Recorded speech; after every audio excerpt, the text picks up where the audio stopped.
the early days of Jason's being with us, we didn't have any idea of what the future held for us.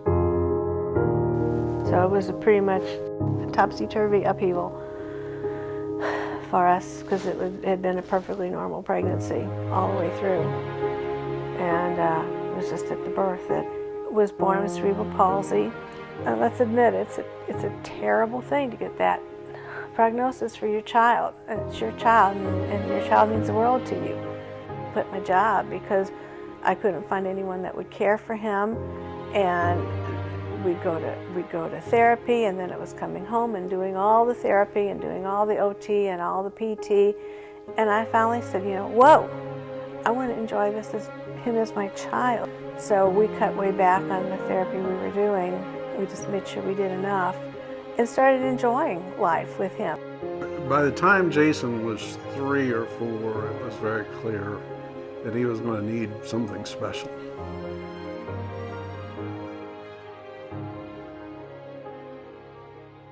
He wanted to be independent. He wanted to be like his sister and brother. And they were gone. They went to college, and he started volunteering at the Butterfly House, and he did so well, and everybody loved him so much. An opening came, and the person that was there at the time said, "I'd like for you to interview for this opening." He got the job. He interviewed and he got the job all by himself. And he's been there ever since. And he said, it's not right for me to still be here with Mom and Dad.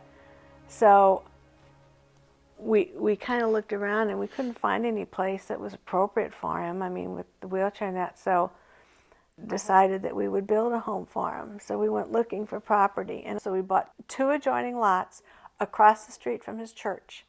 And that's where we built the house.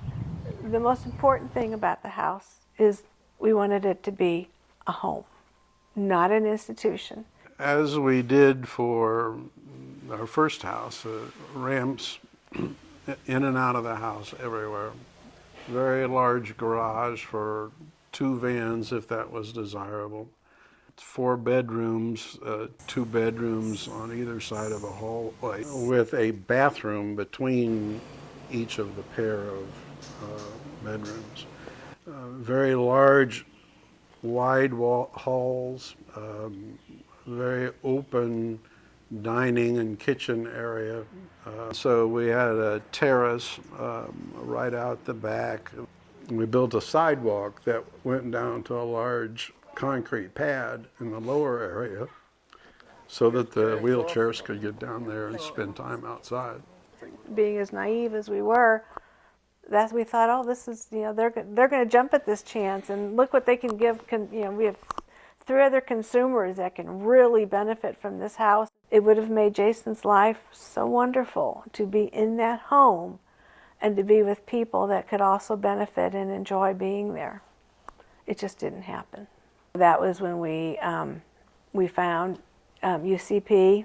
There happened to be an opening at this apartment complex called Horizons.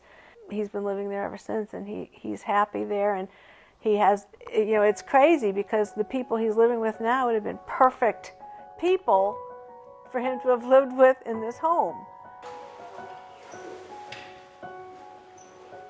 UCP has provided short-term respite care for people with significant disabilities for about 40 years.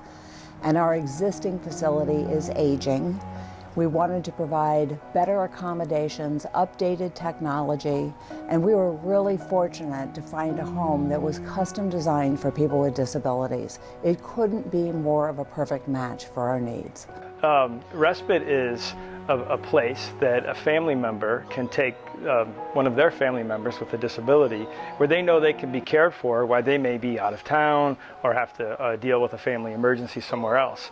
Essential benefit of the program that is offered to the program participants as well as their caregivers is a chance and an opportunity to have a break. Whoever stays home will be, when they are providing care for someone who is severely disabled, won't be able to get away from the stresses that care implies, that the one that's able to get out of the house does get away and have a respite from every day. he or she who can get out of the house needs to think about that. Caregiver fatigue is something that is experienced by every caregiver, especially those who are the primary or solo caregivers for the program participants. And it's a facility that will have the caregivers, nurses, people that can provide medication and take care of their disabled family members and know they're going to be safe and taken care for. With our services, our staffs are professionals in the sense that they receive training in CPR and first aid, in crisis prevention, intervention, bloodborne pathogens, medication administration, which is very important. A lot of our program participants that come take medications, and it's important that they continue those regimens when they're with us. Everything happens for a reason, and you know, hopefully our dream will now